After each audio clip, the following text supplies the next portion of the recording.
I'm here at the MAMI Select Festival with two very special guests, Vikramaditya Motwane and Amrita Bagchi. And there's goosebumps because I'm spooked, entertained, and honestly quite amazed by what this particular device can do. The iPhone 16 Pro Max in all its splendor in the hands of two absolute geniuses. Vikram, Amrita, what a pleasure to have you over here. Vikram, this is next level. I know last year we saw a bunch of releases at this particular festival. Now you guys have gotten together. Can we actually shoot the next Sacred Games or the next massive Netflix film that you're working on, any of particular production, with the iPhone 16 Pro Max?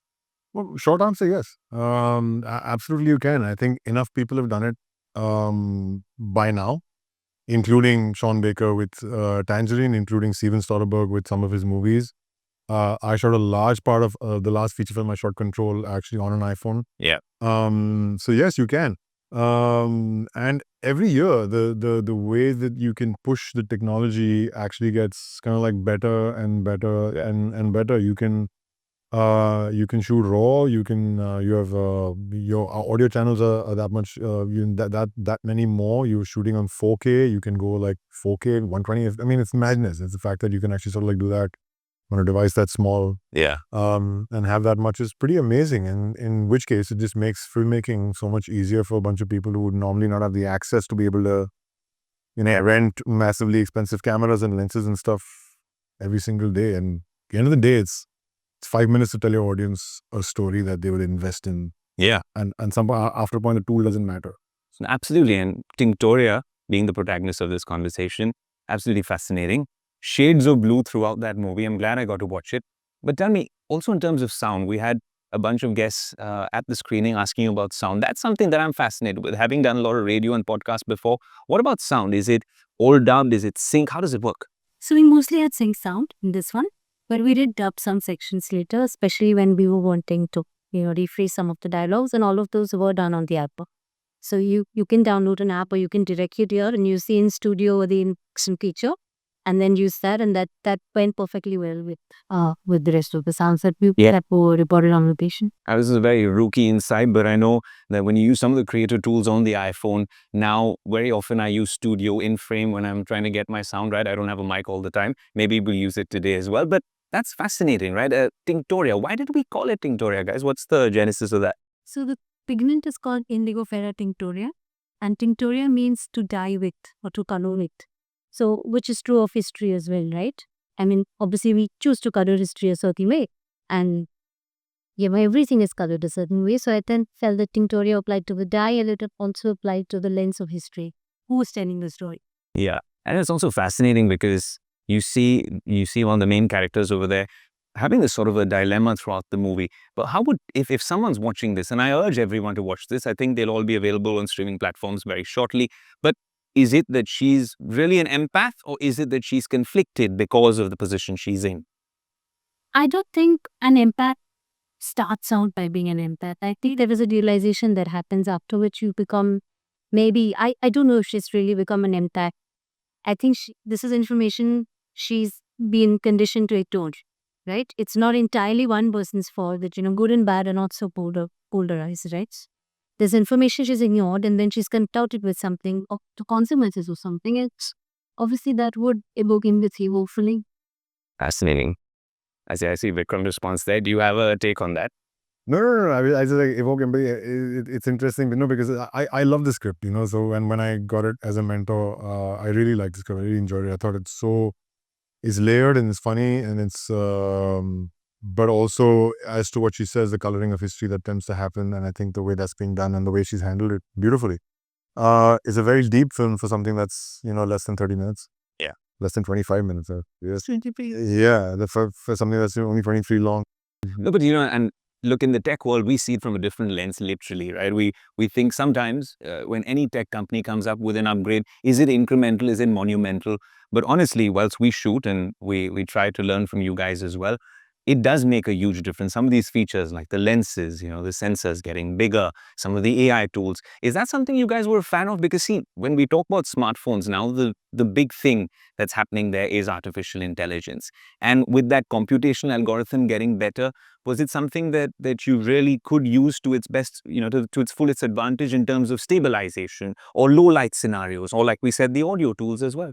Stabilization is definitely better in Vismaya. There are a lot of shots because we had scenes in water, underwater, outskirts, and a lot of things like that. And a lot of those, like the in-camera stabilization that they apply it, we even apply later, was really good. And we shot it in RAW. Yeah. We shot it raw. We shot it with the black magic. The last year when I posted content about this particular festival and all the masterpieces that came out of it, I had a bunch of people in the comment section saying it's impossible that it was done only on an iPhone with a MacBook Pro. That is what happened literally. 4 iPhones and MacBook Pro in post. Yes, absolutely. At the iPad to sometimes check grade, for the iPad to check the integration of the effects with the footage and they check the grade, right? So when you have a matte or when you have it's different, right? When you're integrating it with footage. And there was some doubt about whether the 4K that we get, the ProRes that we get, where we could do the Apex matte, especially when they are bubbles, when they're transparent, how are they going to sit? How believable are they going to be? Because our bubbles were not water and or really viscous steroids, right? Those were real bubbles on set? No, they mediated that in the Apex, but that was the worry, how would it integrate? But it actually integrated really well.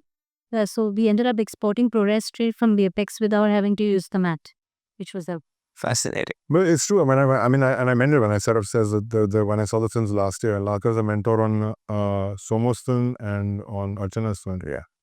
And I saw the screening and I had seen the cuts, of course, before, and you don't see, but when you see it on screen, when it's like you're going to blow up to a 2K screen where you tend to say, oh my God, this is not going to hold up as a thing would. And I was so amazed at the footage, not just on those two films, but every other film that I saw, to say, this is viable. This is genuinely viable as a tool at this point in time for filmmakers to go out there. So it doesn't, 5 years ago, 6 years ago, a camera phone looked like a camera phone. Yeah. It looked like it was trying not to. Today, you can't sort of like really tell the difference between a camera phone and something which is like maybe a half-inch sensor or something that's on a small. You can't. And that's pretty amazing. That's pretty amazing today. So it's not like you're going to say, you're not replacing 35 millimeter. You're not replacing an Alexa, 35 or something. You're far from that.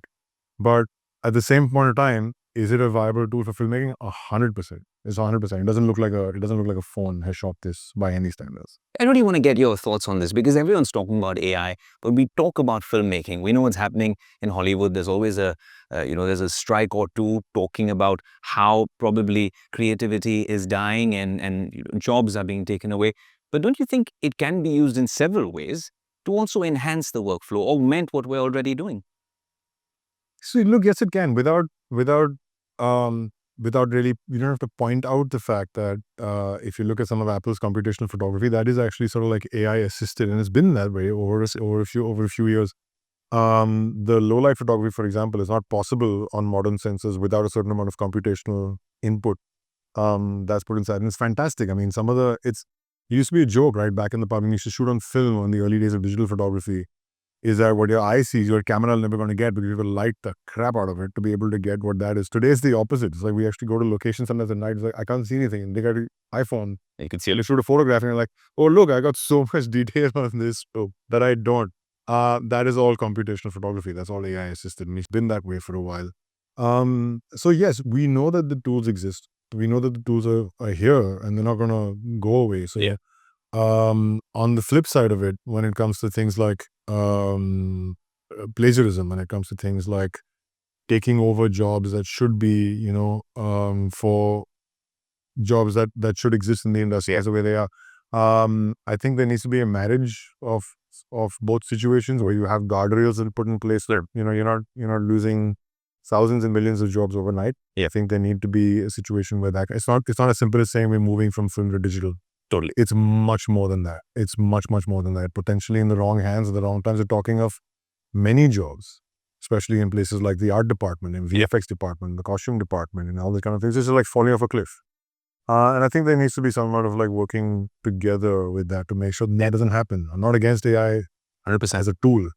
I'm against AI as an overall solution to what doesn't need to be that solution. You spoke about several jobs and you started your career in the 90s. It's a fascinating journey that you've had as well. And you think of a world where technology was very different. It was really evolving. It was what, floppies then CDs, and then DVDs, Blu-rays, and then we come into the cloud and everything happening on device, hybrid. That's tech world conversations. But then you've done a bunch of things. You've played a bunch of roles as well. Do you think that early on in your career, when perhaps you were also doing stuff with Doordarshan on Team Talk, what would technology have done back then? In that sense, the luckiest generation. I grew up when we had cassettes. Yeah. And at this point in time, we're in the streaming kind of world when it comes to the music. And every time it's always been like, oh my God, these cassettes is like, the head cleaning sort of stuff, we're doing. Then you get CDs and like great CDs, but damn it, they skip. And then you move on to MP3 players, but you have limitations and like, you can't have more than that. And now you're in. So every increment of technology has been a solution to a problem that you're facing in that moment. So I'm extremely lucky to have having been through there. There is, of course, a romance of like, I miss shooting things on film. I miss, I'm so happy for the fact that I actually learned to be able to sort of come through a generation that worked on, but you had linear editing. Linear. You know, you did one audio editing, one take and go all the way. So if we're talking about adolescence, I mean, we've done those one take. We've done that sort of stuff. You know that the end product has to be 22 and a half minutes. And while you're editing, you have to make sure you hit 22 and a half minutes. Spot on. It's a different talent. It takes a different amount of, work and approach to be able to do that. Yeah. Or when you're working on 35, the touching the film, the feeling of the film, it's a whole different kind of thing. So yes, there's a romance. I'm glad for my experiences, but I'm very glad that we live in the world of technology today where you can end up creating any kind of thing you want. Yeah. Out of digital, footage. So I'm happy with it, man. Well, clearly, Vikram's happy with it. Amrita, tell us a little bit more about this relationship. Mentor, filmmaker, you're a digital native, I'd imagine, and now using these tools to your advantage. Now, is that the sort of, the cheat code that we've been waiting for to really democratize filmmaking, tech? That's the real cheat code? In addition to what you were saying, I've always feel that the problem is not new technology versus old technology. The problem is forcing one technology on every day. I think that is when we are forced to choose that it's an either or situation. But yeah, both can coexist. And if I'm making a hit film and I can make it on film, and if I'm making the film about the future and I can make it on an iPhone, and both optics should be equally accessibility. It's not about one technology replacing another technology. And I think that's where the primary conflict lies, is when artists are forced to choose. When we're talking about one technology being the superior, that is something that ends up, so I think leading to some sort of conflict. But I'm not really a digital native, to be honest. I've also programmed with cassettes and then CDs. Me too. I was just trying to hide that on camera. Quite lucky too. Yeah. When I go, and obviously there's the excitement that one has about shooting on film is very, very palpable for me as well. But of course, it's more democratic and it's of course more accessible to shoot on an iPhone. It's of course, there are so many storytellers and filmmakers who can now go ahead, make singers who can make their music videos. There are people who can, just tell their stories with one iPhone. And there's no denying that that's definitely a big plus. Well, the most fascinating conversation about an absolute masterpiece for me, something I'm very passionate about. Tech meets art, meet the artist, Vikram. Amrita, what a pleasure to have a chat with you. Thank you.